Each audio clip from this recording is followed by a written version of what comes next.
Today on the True Geordie Podcast, Mike the Count Bisping. 1, 2, He's not the it's a nickname. Right, he loves Sesame Street. He is a former UFC middleweight champion, general UFC legend, and sort of the godfather of British MMA. Do you know what I mean? And we were lucky enough to be sponsored by UFC 3, who bought you the podcast today. Thank you, EA Sports, once again. Sports and UFC. Love you. In today's show, the sponsorship would like us to talk a little about the ultimate team you can make, and for that reason, they asked you a question. How many people have I got? You get 4 in your ultimate team. So that's a nice roster you've got. You're sort of like a nice manager. I'm gonna go for like my 4 sort of favourite sort of fighters. Nice. Probably BJ Penn. Yeah. He was sort of one of my first like ones I liked. Lyoto Machida. Yeah. Just to be clear, if Bisping isn't in here, this is going to be really upsetting. No. Conor McGregor.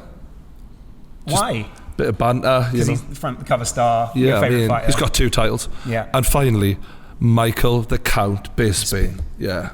It's quite a diverse team you've got there. Yeah. You've got a striker, you've got Bisping, obviously. One's Hawaiian. Yeah. One's Irish. One's sort of Japanese, Brazilian. Yeah. And Mike Count Bisping. So. 4 amazing kinds of pizza. Do you know where Mike Bisping was born? Apparently. He was born in...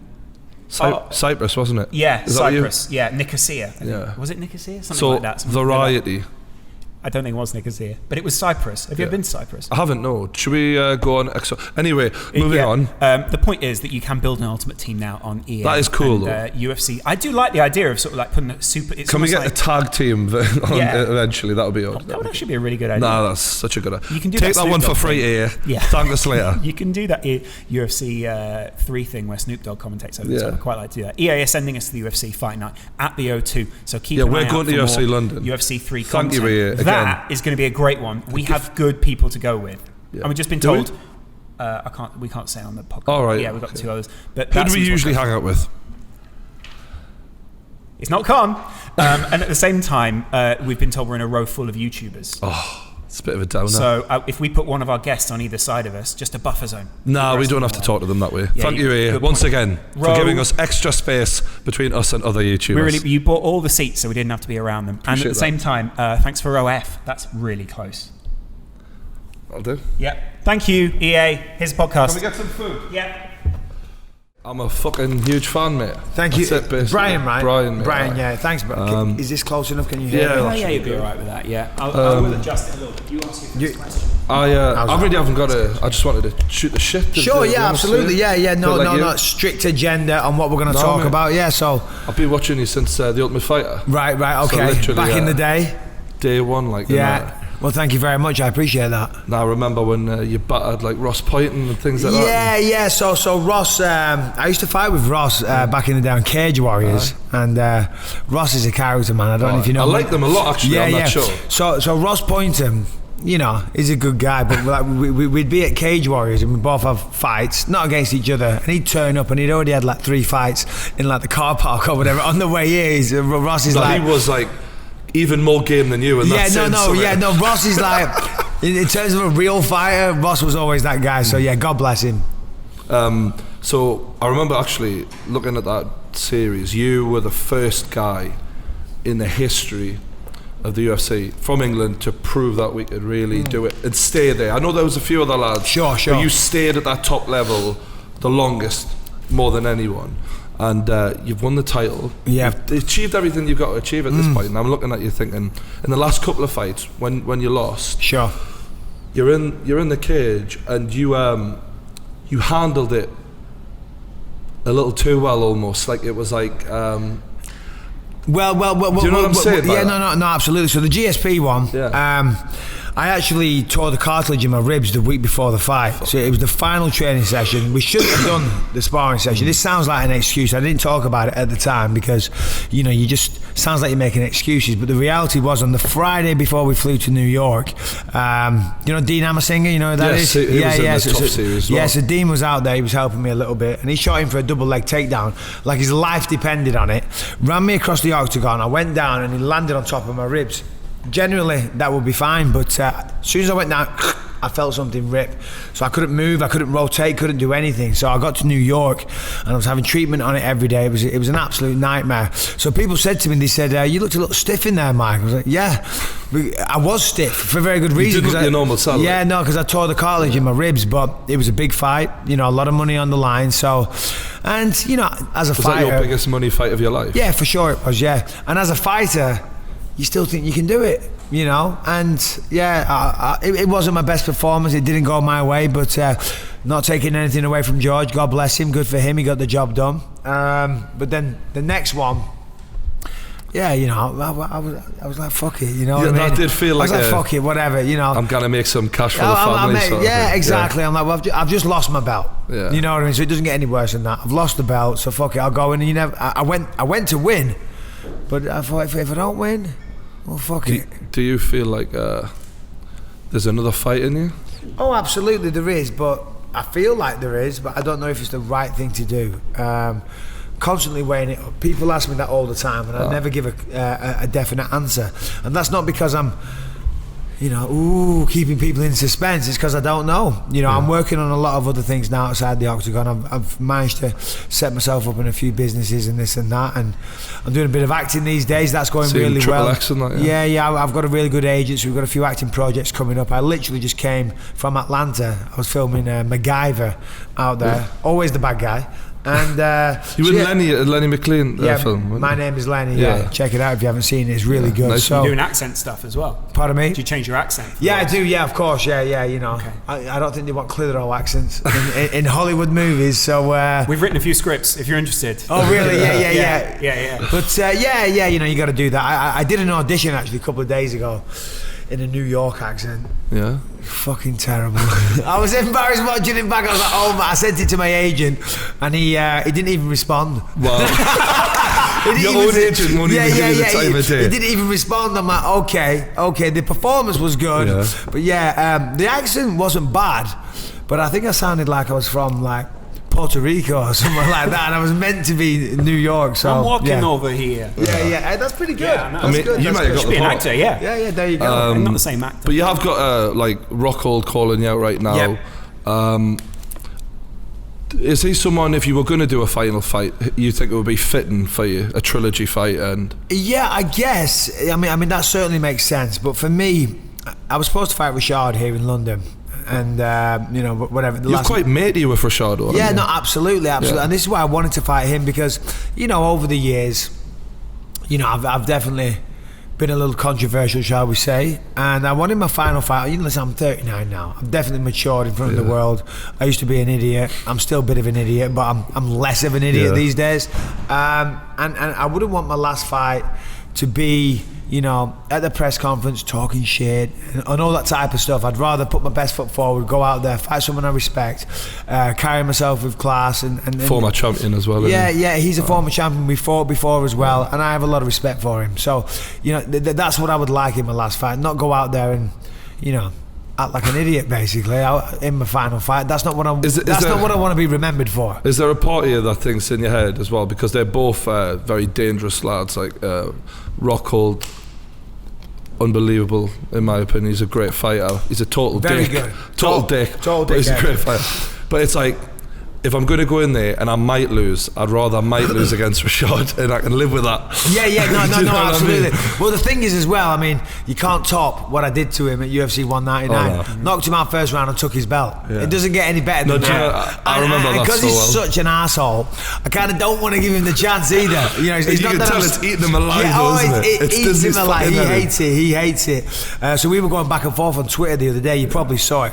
And he's like, sign the contract, Mike. Sign the contract. I'm like, what contract? What are you talking about? I said, okay, show me your contract, scribble out, you know, the compensation, show me the location, the date, the city, whatever, the arena. I said, you know why? You can't, can you? Because there is no fucking contract. So stop talking shit.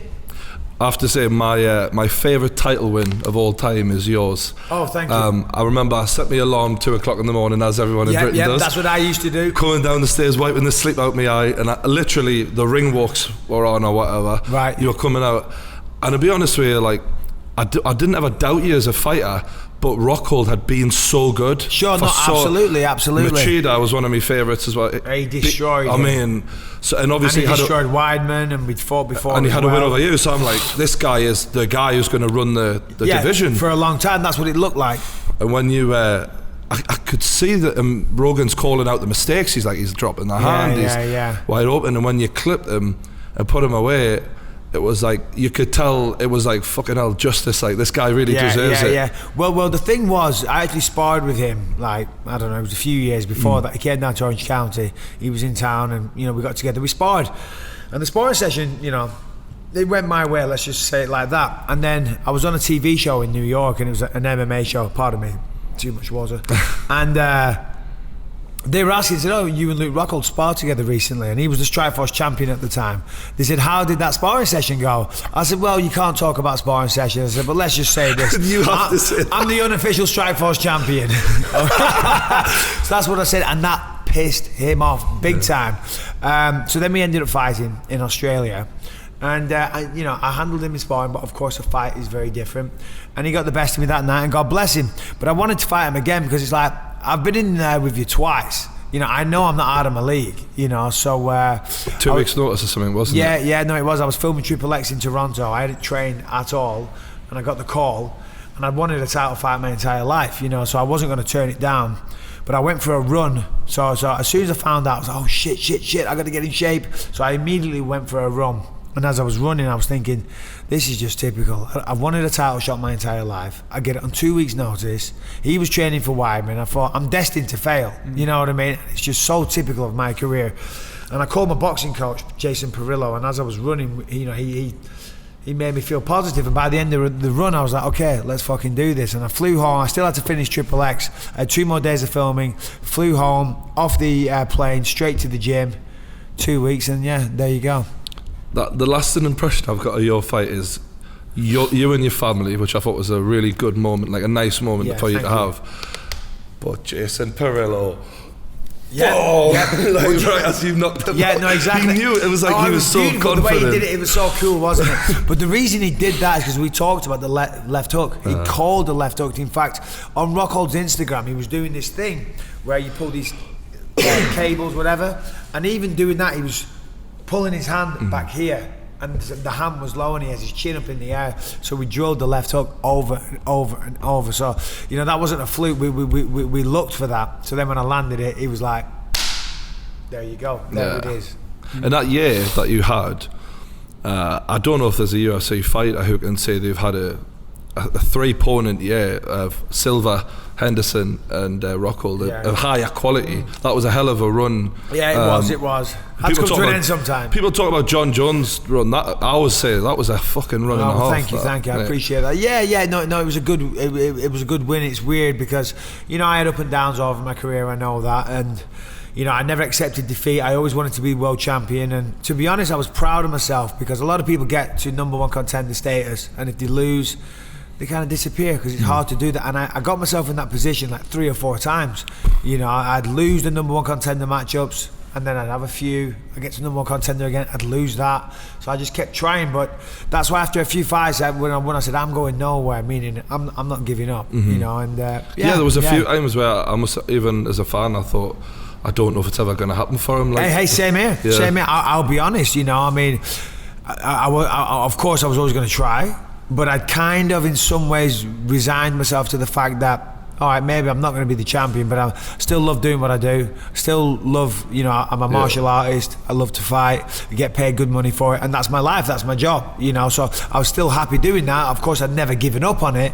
But yeah, there was a part of me that thought, oh well, you know, I'm towards the end of my career. Maybe it's never going to happen. It felt like, as a fan of you, the penny sort of dropped a little bit when you beat Anderson. It was like this. No, I'm of that level now. I've beaten the greatest of all time here. Yeah. Like, there's nobody I can't beat if I can beat him. Sure. Was that a mental thing for you? You know what? It kind of was. I mean, it wasn't necessarily that exact thought, but it was.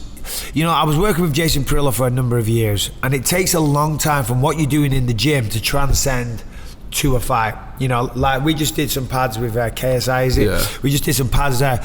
Just because he did it on the pads, you can't do that in a real life situation when someone's moving around and they're throwing punches at you and this and that. So it's one thing to do it on the pads, it's one thing to do it in sparring, but then to do it under the bright lights against a world-class opponent is very different. So it takes time, you know, and it was just all starting to come together around that time, you know. Does that feel natural for you? Is that something you think you've always been quite good at, like that physical coordination and knowing? Because when I remember you're on the mat with KSI and he's like, "Where does my hand go?" Yeah. And you were just straight in. Well, to be honest, I mean, of course, I've done it for a long time, and it's like anything. The more you do it, the better you get. But to be honest, when I was younger, I wasn't an athlete at all. You know, I was actually, you know, when you're at school and they pick football teams. Yeah. You know, and you know, the two best players pick the football teams. They go, "I'll have him. I'll have him. I'll have him."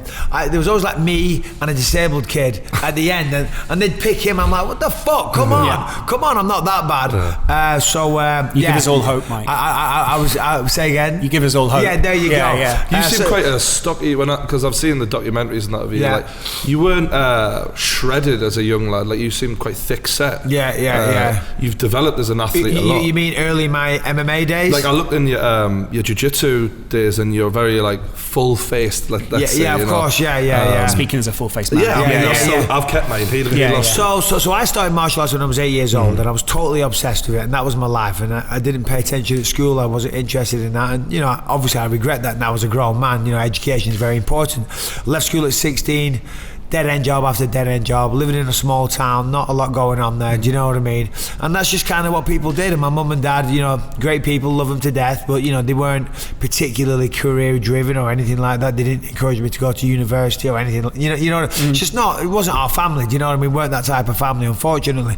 Love them to death, don't get me wrong, but you know, so I left school at 16, and it was just dead end job after dead end job, and I put weight on, and I was just stuck in a rut. Were you DJing at one point? I did used to. That's actually what got me out of martial arts, because I went into my friend's house one day and he had a set of decks. I was 16 and I thought it was the coolest thing I'd seen in my life. And I'm very much all or nothing, you know what I mean? I was obsessed with martial arts, and I saw that, I thought, wow, and I just got boom right into that. Anyway, as I say, shitty job, you know, living with my girlfriend, shitty diet, not training anymore. And I put a ton of weight on, and I was thinking, is this it? Is this what life's come to? You know, and I was kind of disappointed, kind of depressed. And there was a guy that I worked with in this factory, and he was like, he was my supervisor, and he, you know, I worked with him day to day, and he'd always say, "Michael, you're an intelligent guy or kid, you know, is this what you want to do for the rest of your life?" I said, "No, of course I don't."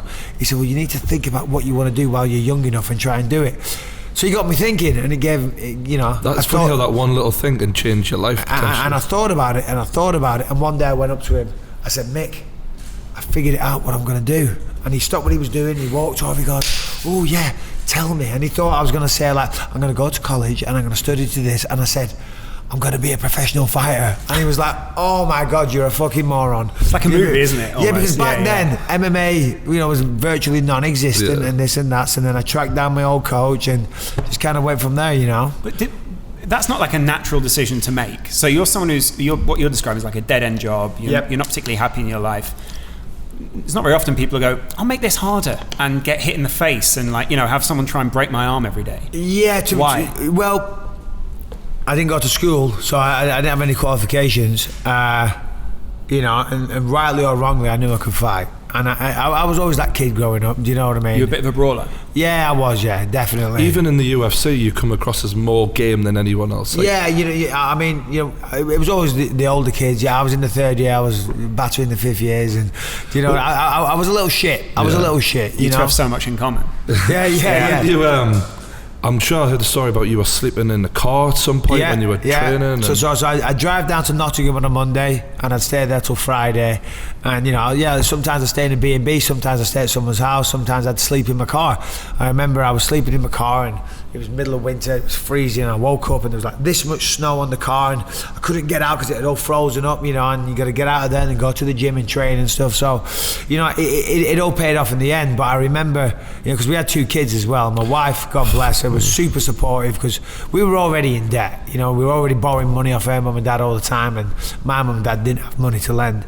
Did you feel like quite low self-esteem at that point? Because like when you've got kids and you're not providing for them the way you want to, Yeah, I can only imagine it must feel. Yeah, exactly. Shit. No, it was. And so I said I was going to do this, and she had faith in me. She said, I know you can do it. And I remember I was sleeping in my car, and we were on the phone, and she called me up, and she was in tears. Michael got all these bills, got no money and stuff, and I'm like, fuck. I said, don't worry, babe, I'm going to book a fight soon, I promise.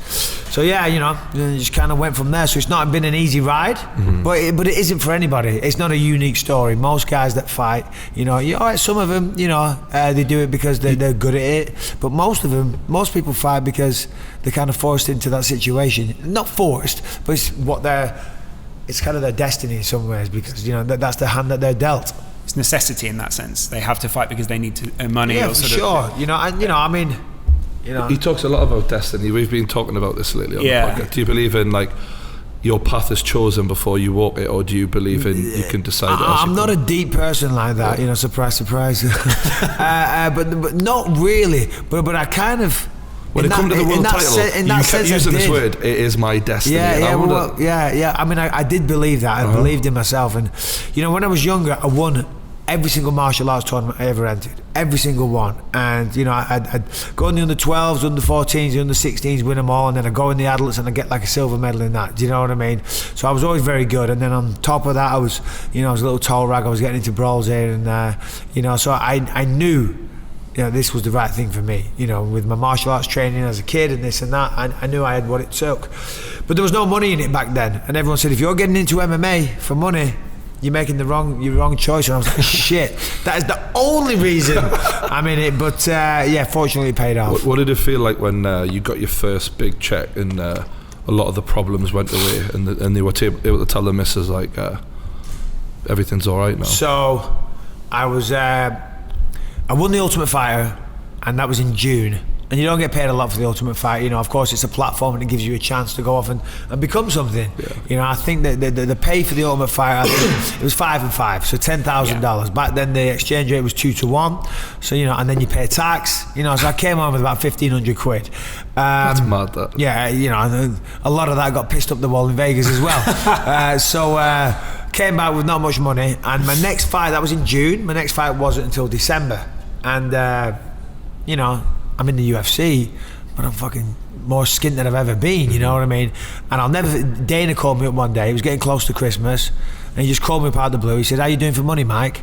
And obviously I'm a proud man. I says, yeah, I'm good. He said, bullshit. He said, you can't be good. I'm going to send you a check. And then sure enough, wow. He sent me a check for $10,000, which just completely out of the blue. And then I had my fight, UFC 66 against Eric Schaefer.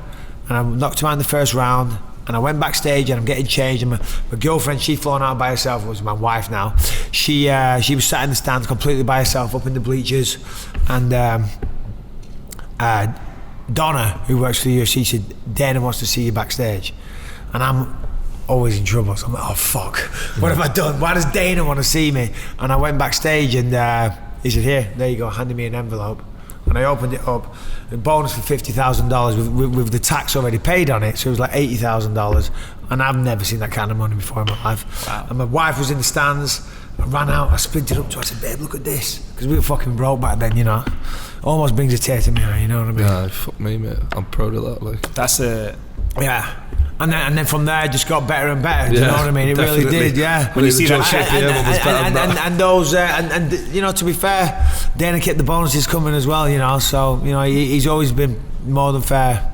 Very generous. What's it like when you get that call from someone like Dana White? Because it's not like it must. It's like the same as if we get a call from someone who wants to make a massive video with us or something like that. Yeah. He can change people's lives. This guy. Oh no, for sure he can. For sure. I mean, what's he like? He's great. Me and Dana have a really good relationship, and we deal with each other one-on-one. He, doesn't go through my manager. He calls me and stuff. He is who he is, and he sticks to his guns, and you know where you stand with him. But I really respect that about him. Yeah. Do you know what I mean? He doesn't sugarcoat it. He owes you a lot though, because he built a lot of the UK fan base off of your back. Without you, I mean, you've carried so many cards over here for him. You know, and I'm not saying this trying to sound humble for the sake because I'm on a podcast, but people say that all the time. But honestly, if it wasn't me, there would have been someone else. Do you know what I mean? And I'm proud of that, and I appreciate you saying that. But I never get too carried away with stuff like that. I think, okay, maybe, but if it wasn't me, there would have been someone else. There'll always be somebody. Yeah. You know, people talk about, you know, Conor McGregor not being. There'll always be another Conor. There'll be another Ronda. There would have been another Michael Bisping. Who is, in your opinion, the next guy who can carry the torch from if you do retire and after the next fight? Oh, geez, I don't know. I mean, Darren Till's getting a lot of. You know, he looked fucking good in his last fight. No, against Cerrone, he looked amazing. That was, he really and did. he talks the talk as well. Yeah, he does. He's super cocky. Yeah, he's got the banter. Yeah, I don't know. I mean, I'd have to go. Obviously, not in the UFC. You got Michael Venom Page. Yeah, he's fucking ridiculous. Yeah. I mean, right now there's a ton of great fighters. You know, and I was the first champ, but I honestly don't believe I'll be the last. So, you know, I'm looking forward to seeing who it is. That first is really critical, though, isn't it? Like that sort of opens door. And I understand what you mean by there would have been another one. Yeah. Maybe that other one wouldn't have won a title, and maybe it wouldn't have had that wave. Do you know what I mean? Yeah, sure.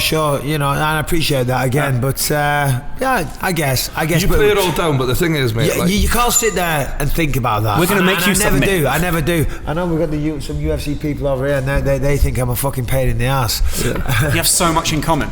So much.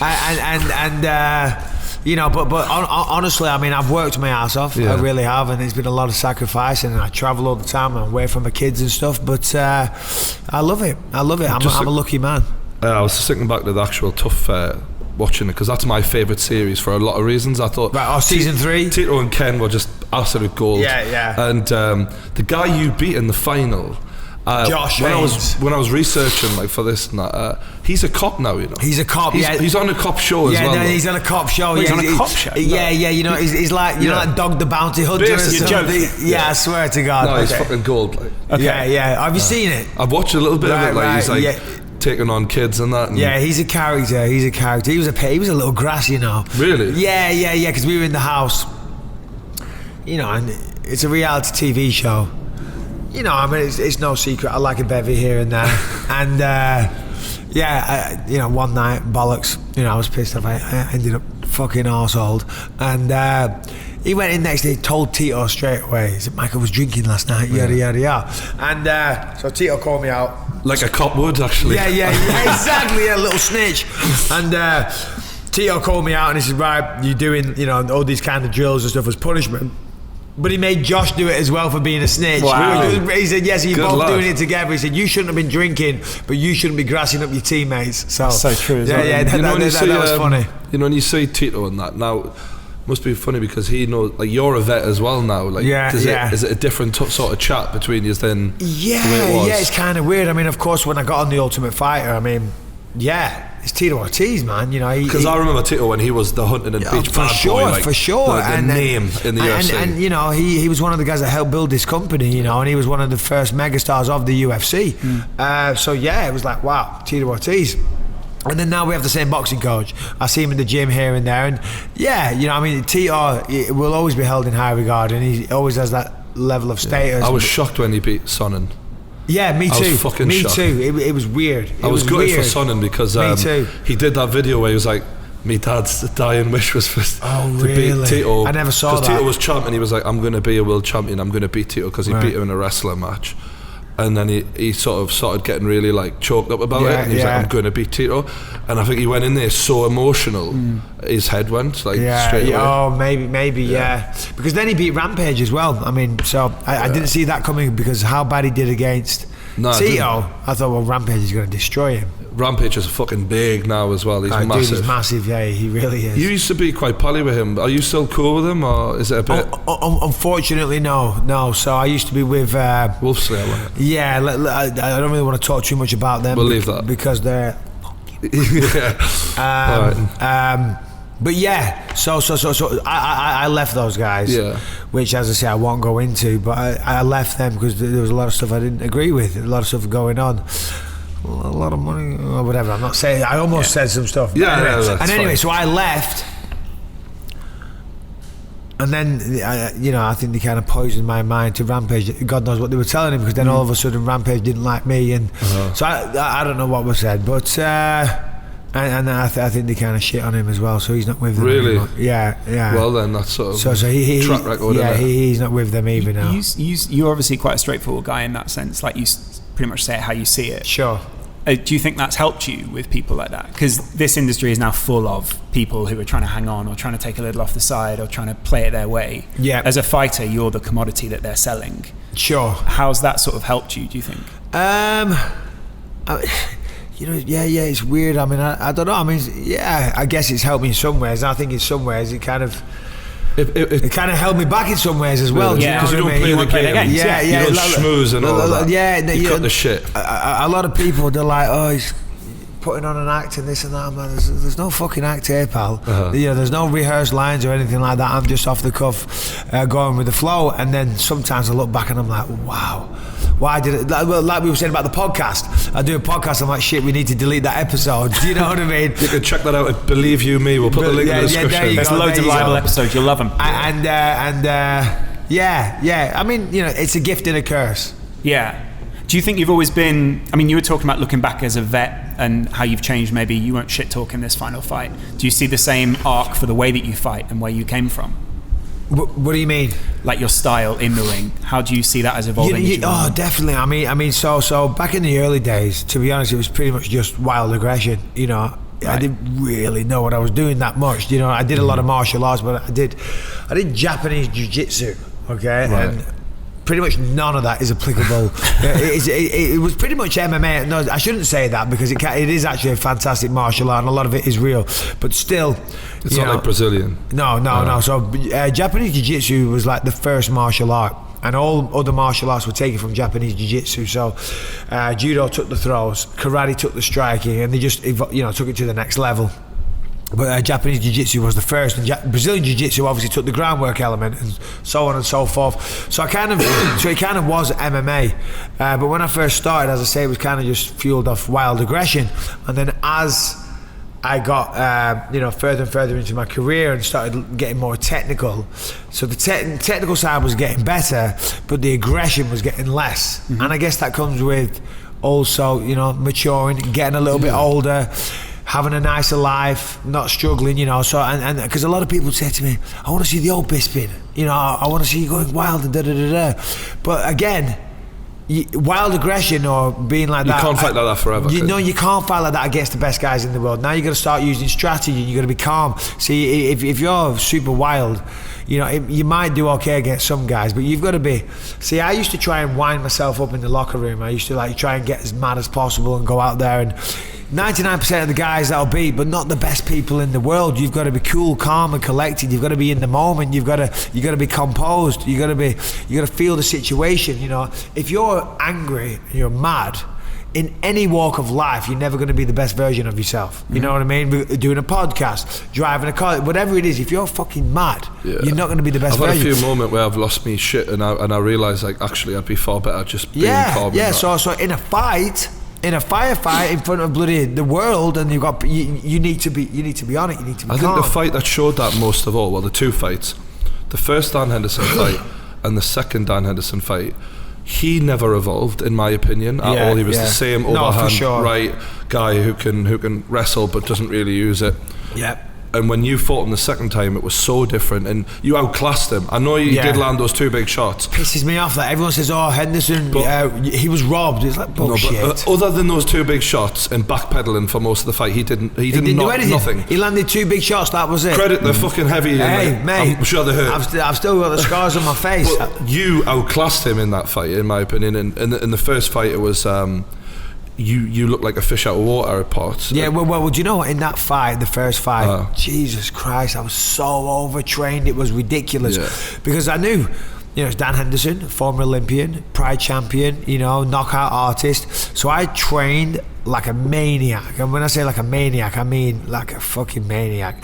And it was just too much. You did look a bit like gaunt and a bit pale. I was totally emaciated. I looked like Skeletor. I look back and I'm like, wow, look how skinny I was. And it was that bad. I went out to Vegas for the last 6 weeks or something like that, and I was training, and twice a day I was running sprints in the morning, and I was so sore, and I had sores all over my body and my feet, and I'd get to the gym. It'd take about an hour of like running around before my body would even start like loosening up and stuff. What I should have done was take a week off. Do you know what I mean? No, I've got to do more. I've got to do more. I've got to do more, which is the wrong way to be. Yeah. And Jason Perillo, he always says, he has a very good line. It takes confidence to take a day off.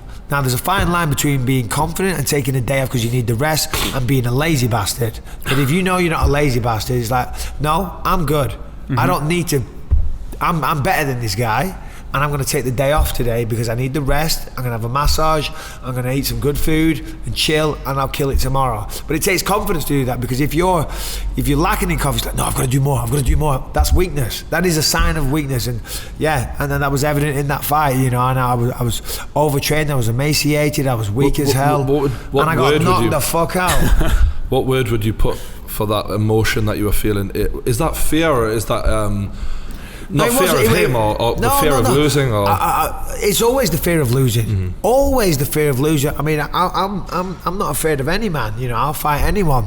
I know that sounds very barbaric, but it's true. It's fucking true, like. Yeah, but the fear that everyone has, and I'm not special. The majority of fighters, the fear comes from losing. You're scared of losing. You're scared of failing in your chosen endeavor. You sacrifice so much. You go out there in front of the world. You want to win. Of course, if you lose, that probably means you get your ass kicked as well. So there's that motivation, but we're competitors. We want to win. If you lose, there's financial ramifications. A lot of the contracts are set up, half to show and half to win. So the saddest part is you lose, you get your ass kicked, everyone talks shit, and you've lost half your paycheck. The first fight you lost was that Rashad Evans, which was a highly controversial split decision. And a lot of people thought I won. I did actually. I thought you probably won that fight, to be fair. I definitely thought you won the Chael fight. To be honest with the Rashad fight, it was close. It was super close. And same with the Chael fight as well.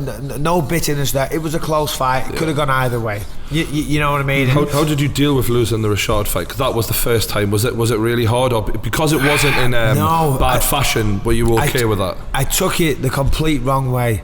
Right, because even though he was only on season 2 and I was season 3, he was performing really good back then. He was taking people out like this, and I remember I was like, it was my first main event. I was fighting in New Jersey, and I was like, wow, I'm standing across the octagon from Rashad Evans. This is crazy. And for me, like, just going to a decision and having a good fight, that felt like a victory almost, which is not the attitude you need to have. I was I held him in too high regard. Too much respect, and afterwards I was fine, and then when I got home I realised the fuck. Also, I was too small. I was fighting a light heavyweight, and what really sent that home was day of the weigh-ins. He's in the sauna, he's killing himself, cutting weight. I'm sat in a Chinese restaurant eating noodles and drinking 7-Up. Do you know what I mean? I'm like, okay, I'm not making the sacrifices, so that's why I went down to 185. And that did you the world of good, didn't it, really? That was like a real good moment for your career. Yeah, it was, but again, I didn't even know what I was doing, and the team I was with back then didn't know what they were doing. So I like most people, like now I'll cut, I'm like 220 right now, but I'll cut down to 185. I'll get down to about 200, and I'll cut the rest in water the day before. Back then I was dieting all the way down to 185. So in those early fights at 185, I was in great shape. That was your walking around with. That was my walking around with, because I didn't know what the fuck I was doing. Do you know what I mean? So I'd lost a lot of power and stuff like that. Now in the earlier fights that was okay, but then against guys like Dan Henderson, and then after that, that's when I started cutting weight properly from 200 pounds day of the weigh-in. When you fought Dan the second time, was there a lasting impression? Obviously you lost badly against him the first time. Was it hard going into that fight mentally, or was it more a determination to prove him wrong? So of course, and I've talked about this, so it's easy to sit here, me and you, or with my opponent at a press conference and talk shit. Right? You can ooze bravado, you can say all this and that, but you can't lie to yourself. And when you're led in bed at night, you can't, the internal dialogue, you can't lie to yourself there. You can bullshit all you want, but it wasn't bullshit. But you can't, that's the thing. I was going to say, I totally believed I was going to beat him and this and that and all the rest of it. But on the day of the fight, All my team had gone off. I was having a nap like I always do. I have breakfast, I have a little workout, and then I just chill. I turn the lights off in the room and I try and have a nap and forget about the fight. And I couldn't sleep, and I was thinking, shit, last time we did this, I got knocked the fuck out. And it was a bad knockout. I mean, I'm sure you've seen it, but I had no recollection of what had gone on for a couple of days after that fight. You know, it scrambled me up pretty good. And then, so that doubt starts creeping in, you know what I mean? And then when I went to the arena, remember the fight was like 6 a.m. When we went to the arena, you know, again, I was a little tetchy with all my team. I was kind of being a bit of a dick, you know, because that was nerves, you know. And then at one point backstage, I said to Perillo, I said, hold on a minute, why am I fucking so worried? What's the worst that's going to happen? I'm going to lose. It won't be the first time, probably won't be the fucking last. Why am I so bothered? Fuck it. And then just flicked the switch. Yeah. And then I was all smiles, we had a laugh, went out, had a good fight. It was one of my favourite fights. Like, I fucking love that fight because you had to dig deep and you proved that you could take it. You could take the fucking heaviest shots. I mean, Hendo, he's fucking as hard as it gets. He's a horrible man. His punch is ridiculous. I'll tell you that. People say like when you even just feel his body, it's like apparently like so stiff. No, it is. Yeah, no, he's like a tree. Yeah, it's ridiculous. When you're in the middle of that fight and you get dropped by the big right hand, what's going through your head in order to get through that moment? Not again.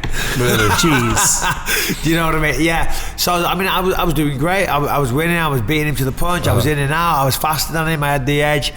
But you know, he's built a career off that right hand, and he clipped me, and I went down. But I was fine. Yeah, he hit me, and he obviously put me down. But I totally had my, faculties. What's the word I'm looking for? The faculties. I had my faculties about me. I knew what was going on. I managed to get back to my feet, and then in the second round, same again. I think it was the first round though. He went down, he landed some elbows, and it opened me up pretty good. And I got back to my feet, wiped the blood off my face, and then gave him a little smile. Wow. You know, I was like, yeah, you son of a bitch. There's a few pictures of you, just blood on your face, like dog fight. Like, oh, dude, I've got some pictures on my phone afterwards. Me and my brother, and my face is a fucking mess. That's why people like to, the haters, they show that picture online and they show Henderson. Oh, who won this fight? It's like, no, he hit me with 2 good shots and he opened me up. But you don't win a 25-minute fight by landing 2 good shots. You know. You fight a lot with the trolls online. You've got a bit of, you don't mind that at all, do you?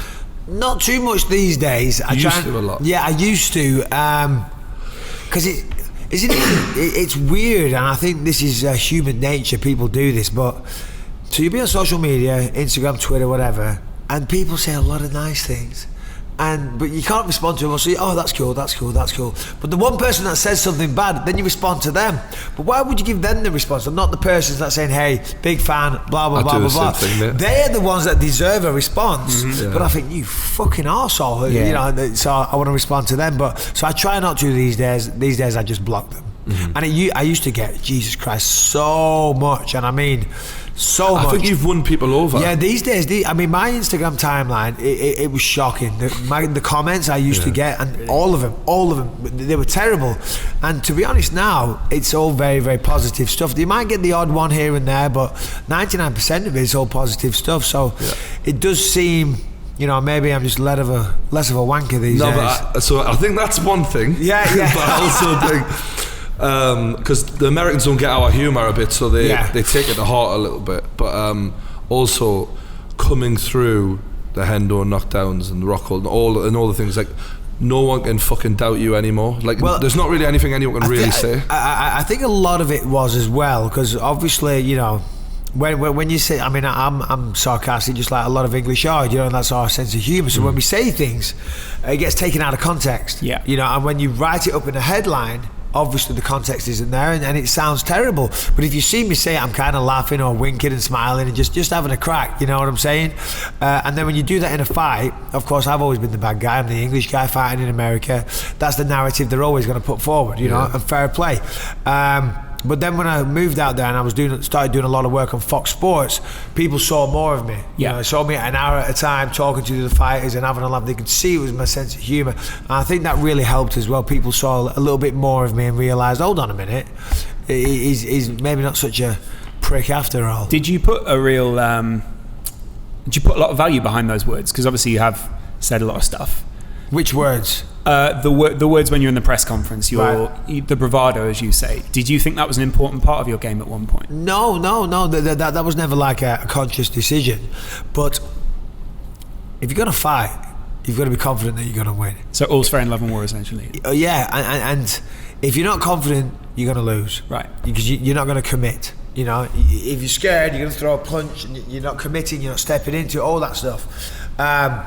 And if you believe you're going to win, you got to say it. And there's a lot of strategy to it. Like on the weigh-ins, people always say that I get in people's faces. You can win a fight on the scale. You know, you can get into your opponent's face and you can say, you let him know, hey motherfucker, tomorrow it is fucking on. It's fucking on. You might be talking shit online, but tomorrow I'm going to smash your fucking face in, pal. And they're like, and you see sometimes in their eyes, they're like, oh shit. They believe you. Yeah. They believe it feels intimidating. Not all of them. All of them. Some people laugh at me. Do you know what I mean? But some of them can break. And then you don't perform the next day. We've got a guy we work with who once did like a fun face-off with you. Right. And he said, honestly, he's not a fighting guy, he's a normal guy. And he's like, it was like when you look into the eyes of like a dragon. He said, especially now. He was like, I actually thought like, fuck, he's going to kill us. No. One of the things that you've done in punditry, I remember I watch, you were on the panel when McGregor just beat Aldo. Yep. And I watched that back, and you and McGregor were like bantering. You were like, oh yeah. And somewhere along the way, and I don't know if there's a moment that's happened, and you may not want to talk about this, and I respect that. Yeah. We can edit this out. No, it's fine. It's fine. Is there a moment that happened? Because I know that you guys don't say eye to eye. We don't have a relationship anymore, you know. Which is a shame, really. It is a shame. And listen, I'm a big fan of Conor McGregor. I love the way he fights. I think he's awesome. I think he's the most exciting fighter in the game, you know. And I love his banter. He's hilarious. And as I say, and good for him. I'm not being a hater here. Fucking God bless him. You were like our two guys. Like, it was, you know what I mean? Yeah, I'll be honest. So he went for the Triple X move, and he was doing that, and then he got beat off Nate Diaz, and he didn't. You know, he turned the role down. Right. So then my agent got me the audition for it, and there was like 5 actors went for it, and I got the part. I wasn't given it. I had to audition, and then he did a press conference, and a journalist asked him about it. Said, "Do you regret not doing that?" Bisping did it, and then won the title. And he said, "Oh, to be honest, Bisping owes me a percentage of his money. I handed that to him on a silver platter, and this and that, and I didn't even get a thank you." Right. So that kind of pissed me off a little bit. I was like, hold on a minute, you've got enough going on in your life without berating my accomplishments. So all I did was I had a radio show back then on Sirius XM, and he had the Eddie Alvarez fight coming up, and I predicted that Eddie Alvarez would beat him. To be honest, I didn't even really believe that, but I was like, fuck him, I'm not going to do him a favour. So I said, Alvarez will beat him, and he took offence to that, right. and then we went back and forth, you know, a few messages here and there, and that was that. But I wish him the best. And do you think we'll see him back in the UFC? Oh yeah, for sure, absolutely. We have the same manager, you see. Oh right. Yeah, we have the same manager.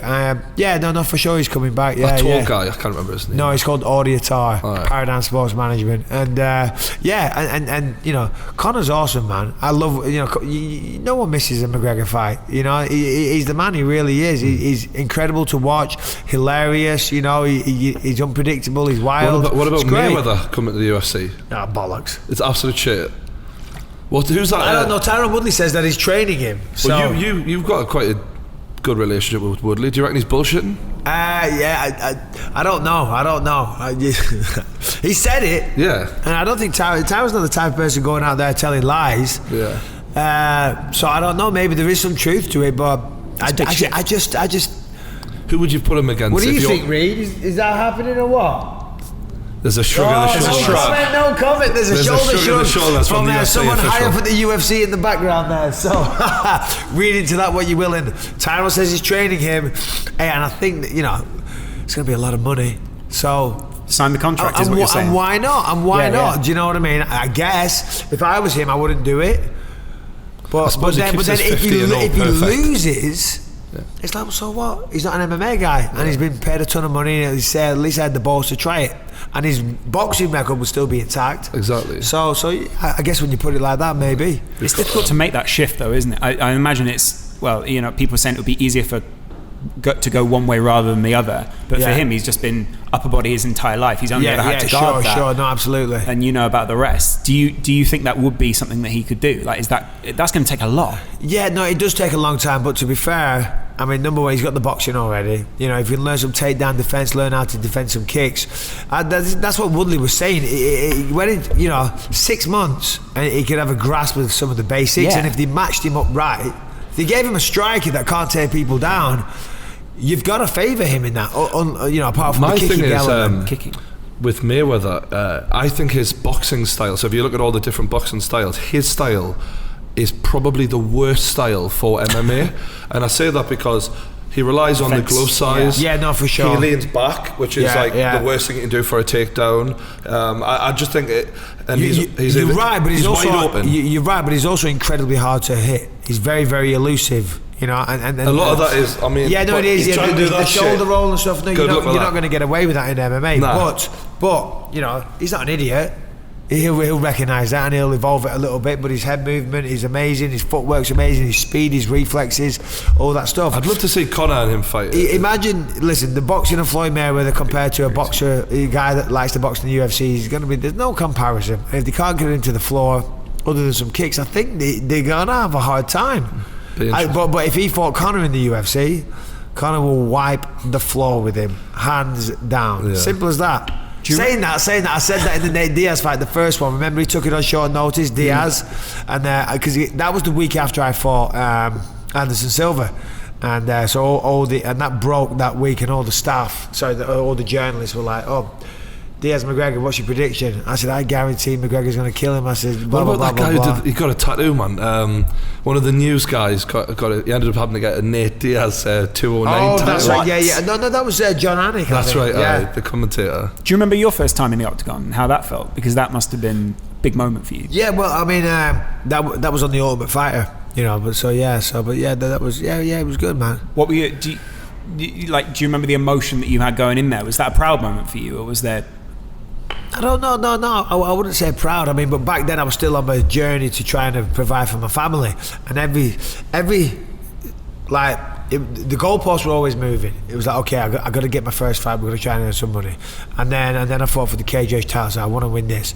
Then I went on the Ultimate Fighter. And then I'm like, I've got to win this fight on the Ultimate Fighter, otherwise I'm not going to win the show. Then you get to the final, you're like, well, I've got to win the fucking final because this is the whole point of it, and I won that. And then it's like, now I'm in the UFC, I've got to win because I want to stay here. So the goalposts are always moving, So yeah, it was always, great, I'm here, but it never felt, oh, I'm here, I've done it, I've achieved it. It's like there's always the next thing to achieve, and then it's your main event.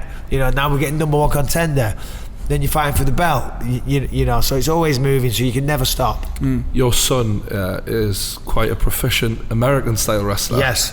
I'm really impressed with him. He's winning competitions left, right and centre. Yeah, he's ridiculous. Are you happy wanting him to go in the family business? Or? No. He's a really good kid. I couldn't be prouder. All my children, obviously, you love him. But he's captain of the wrestling team. Big, strong lad, isn't he? Yeah, no, he wrestles at 195. He won league. He won the county. He went to CIF, which is like, the California. He won that. Then he went to what's called Masters.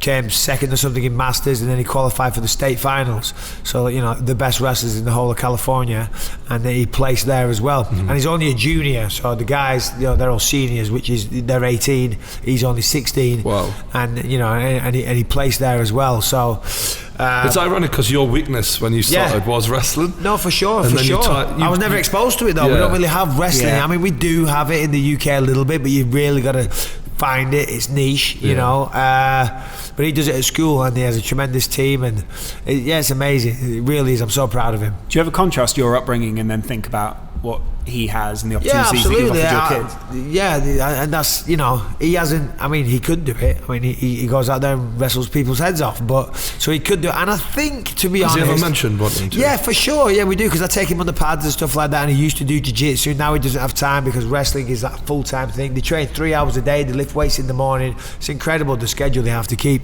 Pardon me. But we've spoke about it, and I think maybe he'd like to have one or two, just to say he did it. You know what I'm saying? But not to make a career out of it. If he wanted to do that, I'd support him. My dad supported me. But my dad also beat the fuck out of me on a daily basis, and my mum and my brothers, you know. A lot of violence in my house growing up. Really? Oh, mate, you've got no idea. A lot of extreme violence. So they say boys who come from brothers always end up as fighters. John Jones, classic example. Yeah. So obviously that kind of led me, you know, getting your ass kicked every day. You kind of get used to it. So what was that like to grow up in though? Because that it's not my household when I was growing up, as you can probably tell. But like, how did that shape you? Do you think? Were you nervous, or was that just something that became normal at the time? To be honest, all I'd ever experienced was violence. Do you know what I mean? Right. So I thought it was totally normal. That's why I used to get in so many fights as a kid. You know what I mean? Because I just, you know, that's all I'd ever seen. You know. And don't get me wrong, I love my mum and dad very much so, but you know, growing up, my dad was an angry man. He came out of the army, he was a sniper in the army, and he came out and just thrown on the scrap heap. Looking back now, obviously he had depression and maybe, who knows, maybe all kinds of shit going on, you know. And but what was the question? Just that growing up in what you call a violent house, do you think that had some contributing factors to the character you became? Yeah, absolutely, because as I say, I mean, that's kind of all I'd ever experienced, so I thought it was totally normal if I got into an argument to turn it into a fight. And then I met my wife, fortunately, and she's an amazing woman. And do you think she changed you? Fucking right she did, yeah, of course. I used to be you know, an emotional wreck, you know. I probably still am, but I'm a lot better. Did you meet her quite young? Yeah, we've been together 19 years. Wow. Okay. Yeah. No, she's amazing. How have you maintained a successful relationship like that with all the? Because let's be honest, when you get a lot of success and that, women come with that, and but not really. I mean, I think so. My mate, he has an expression for what I have and what, you know, majority of MMA fighters have. He calls it OBS. Opposite Bieber syndrome. So, do you know what I mean? Because it's not women, really, it's sweaty men. Dudes with BO. Right. You know, that's who like traps us in the corner. I'd love it if it was like a bunch of, you know, good-looking girls, but you know, generally, OBS. That's what he calls it, which is hilarious. Sweaty dudes, eh?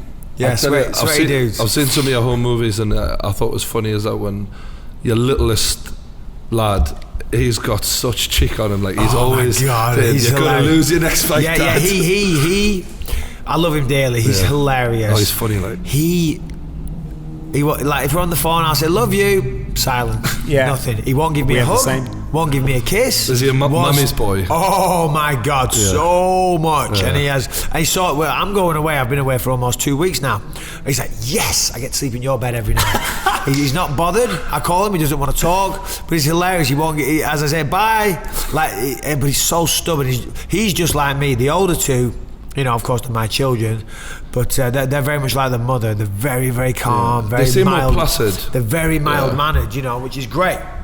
But Lucas is a fucking maniac. Right. And I feel his pain. I feel his pain. Because you described yourself as a kid like someone with relentless energy, and you know, is he a bit like that? Is he? 100%. What doesn't stop from the moment, and that's what I was like. Does that scare you at all? Because you're kind of like, oh God, we might have a right deal on my hands. No, because you know he's very sensitive, and you know he's a good kid. But it doesn't concern me at all. I love it. I love it. You know, I wouldn't change it for the world. What are you like as a dad? Do you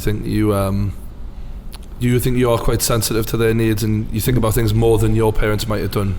1,000,000%. You know, I mean, I pride myself on being a good father. I love them dearly. I do everything I can. Everything, just being here. This is all for them. You know what I mean? There's, you know, life's been good, but I'm not out spending it and acting flash. You know what I mean? It's all for the kids. I'm very hands-on. Love them dearly. I mean, they've got a beautiful mother, and she's dedicated her life to the children. Fortunately, you know, I do this, and she's in a position to be able to do that.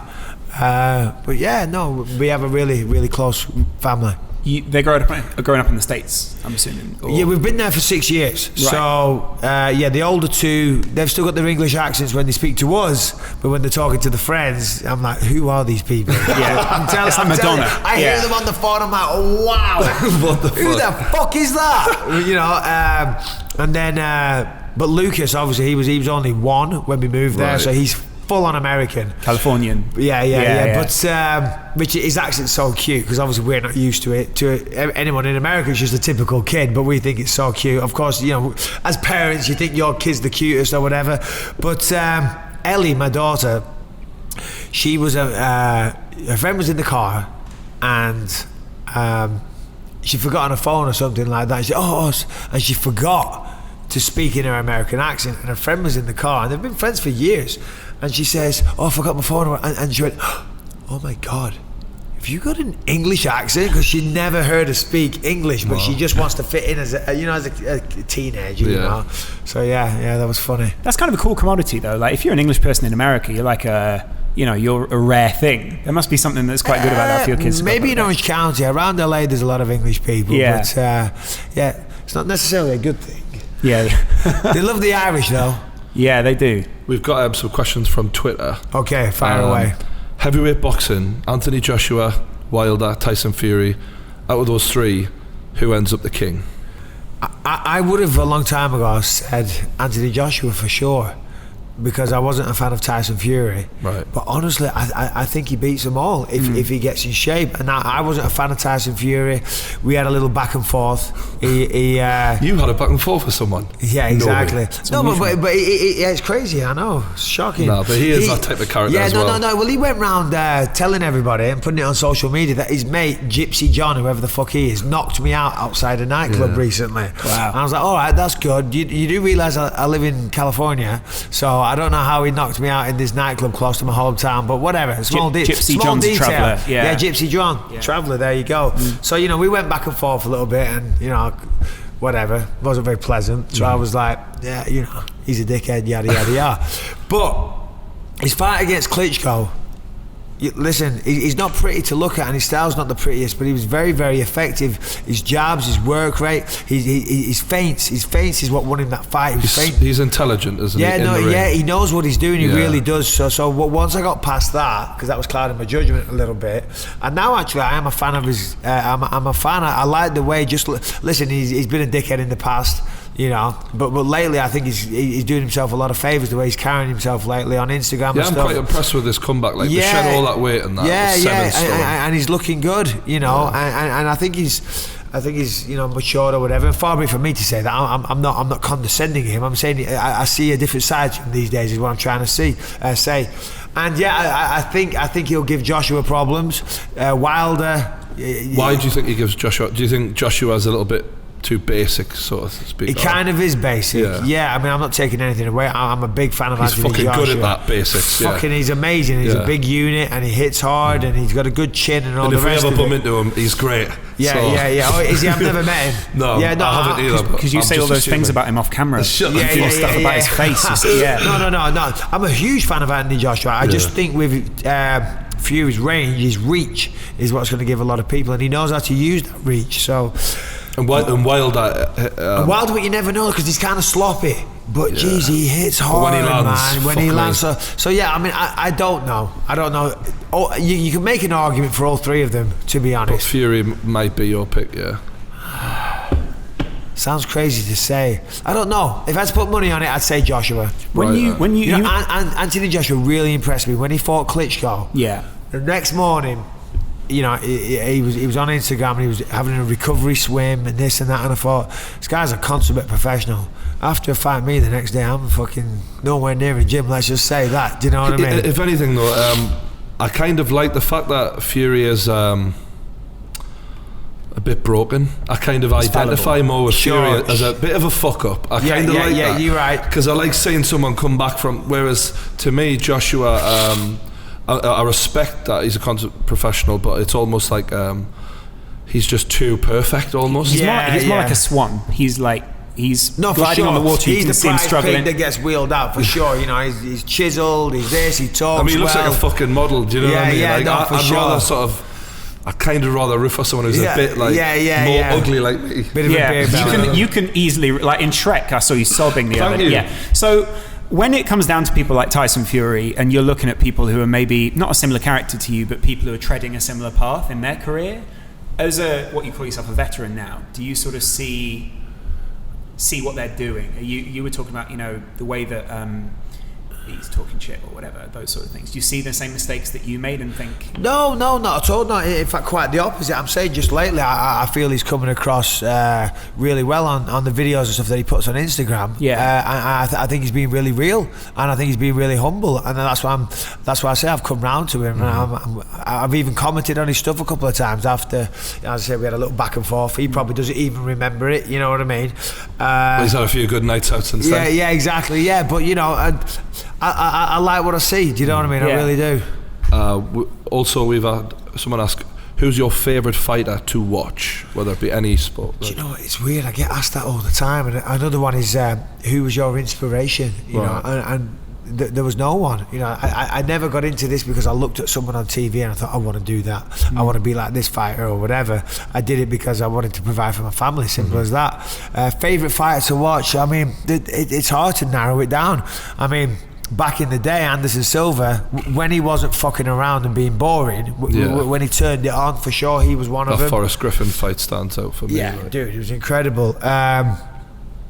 Who do I like? I'll tell you who I like, Cody Garbrandt. I know he lost his last fight. Yeah. No, Cody, that fight. I know you and him have had a bit of bang. It seems like everyone's had a bit of back and forth with Mike. Yeah, no. But I like that when, after the last fight, you bumped into each other, and as the older guy and he's sort of the younger guy, you sort of give him a bit of advice, like, look mate, you'll be back. And that was a cool moment to watch. Thank you.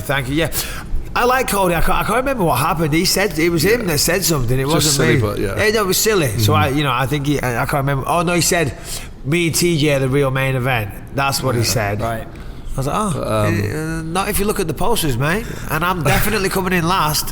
So I don't, I like his style. I think he's got. Yeah, no, he is. He's great. He's great. There. Do you end up bumping into a lot of fighters like that? I don't. Okay. I don't. Like, people ask me, like, who are your friends in MMA and this and that, and. I don't really have any, to be honest. Honestly, when I'm not doing all this type of stuff, I am a very boring person. I'm just at home with the kids, you know, I'm just at home with the kids all the time. That's all I do. We don't go out, you know. I'm not out partying and doing that type of stuff, you know. You know, now, you know, when I'm travelling, whatever, I might have the odd night here and there, but at home, I never go out, you know, and I don't drink a lot, you know. Now and again when I'm travelling, of course, you're away and you end up with the boys and this and that, and that kind of happens. But generally, I'm not a drinker these days, and I'm just at home with the kids and just doing boring shit, walking the dogs, cooking a steak, you know what I mean? Instagram, mate, and I'm happy as Larry. I love it. There's no other place I'd rather be. Couple of quick picks for UFC fights coming up. Thug Rose versus Joanna. You know, I've got to go with Rose. I think Joanna's too easy to hit, you know. Well, I like Jan Jacek, I do. I think she's a sweetheart, and you know, she puts a good show or whatever. But she's a really nice girl when you meet her. So, and I wish her the best. I just think Namajunas has got something. You know, she hits hard. Yeah, she hits hard, and she's in her prime now. You know, I feel she's going to the next level, and she's coming in there with. Obviously, she knocked her out first round last time. That's going to give her a world of confidence. Jan Jacek's not used to dealing with that. She might come back and bounce back and prove, you know, that she's got it. And that is the test of a real fighter, to come back after getting knocked out. So we'll see. But yeah, I'd put my money on Rose. Ferguson versus Khabib. Yeah, that's a tricky one for me to pick because, you know, Ferguson, we have the same manager as well. And I like Tony. You know, he's down in Orange County as well. So I see him about. Tony could pull it off, but I can easily see a path for victory for Khabib. And I based that on Kevin Lee when he fought Tony Ferguson. That was what put the doubts in my mind. In the first round, he had him mounted and nearly finished him, and he was kind of saved by the bell. And if Kevin Lee can do that, I thought myself, you're calling out Conor, Lee's landing that left hook. If Kevin Lee can do that to Tony, damn sure Khabib can. But Tony's so unorthodox, you know, you never know what he's going to pull out the bag. So honestly, I don't know. That jiu-jitsu hopefully will help him if he does get put on the back. Because he's going to the ground. He's getting taken down for sure. DC versus Stipe. I know you're quite pally with DC. Yeah, DC's awesome. He's such a good dude. He really is. And I've got fair play to him for taking this fight. Oh, dude, why wouldn't you?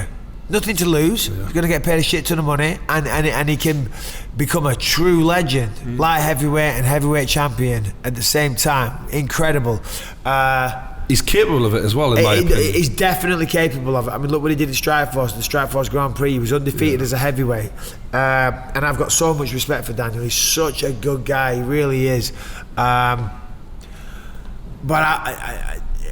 I just think Stipe's got the advantages. He wrestled himself. He's the bigger guy. He probably hits harder. He's the taller guy. He's got the range. He didn't look great, in my opinion, against Ngannou. Like, although he beat Ngannou, I thought to myself, like, and I know it's you're right, but look at what Ngannou did to everybody else. Yeah, you have to take that into account, but it's like he didn't look his best version of himself either. I don't think Stipe. Yeah. Ross Pearson tweeted out, if this happens, as in if you fight in London soon, or in England soon, I want to be a part of that. I started my UFC career through Mike, and I want to be there on his final night. Bless him, man. That's awesome. Do you have a good relationship with him? Yeah. Ross is awesome. Ross is I got so much respect for Ross. Ross is like a proper fighter. Yeah, Ross is a real fighter. And I think we have similar backgrounds. You know what I mean? Working class guy, worked hard. We're trying to, make a go of life. And I think he's underrated. Massively. Yeah. Ross had the potential to be champion. Yeah. I thought that, especially when he was really on the come up there. Yeah. And it's a tough game, man. Anyone's capable of being champion. In the top 10, on a good day, anyone can beat anyone. But he had a bad run recently. That's the way it goes, man. And, you get caught, you start taking knockouts, you take mileage and this and that. He's not done though. He's not done. No, he's still talented. Yeah. We've got 2 questions for the UFC game, and then I've got one final question. Okay. We've been talking a lot about UFC 3 on this podcast, and one of the biggest changes is the introduction to building your profile outside the octagon. As you can see, this fits in perfectly. You're a master of this. How important is this in developing a successful career in UFC? Building your profile. Is what? Building a character and a profile outside the octagon. Well, primarily the fighting's got to do the talking. You can be the best shit talker. You can be good looking. You can do this. You can be a model. You can do whatever it is. But if you can't win your fights, you can't win your fights. That's first and foremost. You can be a model. Just ask Luke Rockhold. Yeah, exactly. Winning fights is the most important thing. And if you, whatever your personality is, just go with that. But if you can go out there and fight, great. You won it at the weigh-in sometimes. Yeah. There you go. Next question. Question 2. I'm numbering them. When you start out your career on UFC 3, you're scrimping and saving. This is relatable. Where you can potentially working out in your own home and doing anything that you can to get by. Can you recall what training was like in your early career? Even though we've kind of covered this. Yeah. Was it hard, Mike? It was very hard. Yeah. Training was hard. Training was really hard. Oh God, so hard. But it must have been tricky initially because you actually want me to answer it properly, don't you? Well, you said you were out of shape a little. Yeah, there's some pictures of me when I was younger. I was a bit of a fat bastard, Only for a little period though. Yeah. Only for a little period. I was working at this factory as an upholsterer and just eating shit, and then like everyone at work started calling me a fat bastard. I was like, oh, you fat bastard. I was like, no, I'm not a fat bastard. I'm just big. Yeah. Do you know what I mean? I'm just big. And I say that all the time. I remember the day I made the change. I got out of the bath. And we had this big mirror by the bath. And as I stood up and I glanced to the left and I caught my own reflection, and I was like, wow, you're right, I am a fat bastard. So yeah, that's when it all changed. Yeah, makes a big difference. So I like to end every podcast with one question. How would you like to be remembered? Yeah, I would have liked to be remembered. I don't know. It's a tough one, I mean, I don't like to disappear up my own arsehole, but I mean, to be honest, if I can do it, anyone can do it, and it just goes to show a bit of hard work, determination, a bit of good luck, a good wife, a bit of support. Anyone can achieve it, And, good life. I love that. Yeah, it's true though, and I don't know. I mean, I never took steroids. A lot of people do. I've done it through blood, sweat, and tears, hard work. Yeah, always try to bring a bit of entertainment. I don't know. We'll see what people say. That's not for me to say. Well, thanks very much, mate. No, it was great. Really good talk. I just want to end this by saying, conceive, believe, achieve. Shut the fuck up.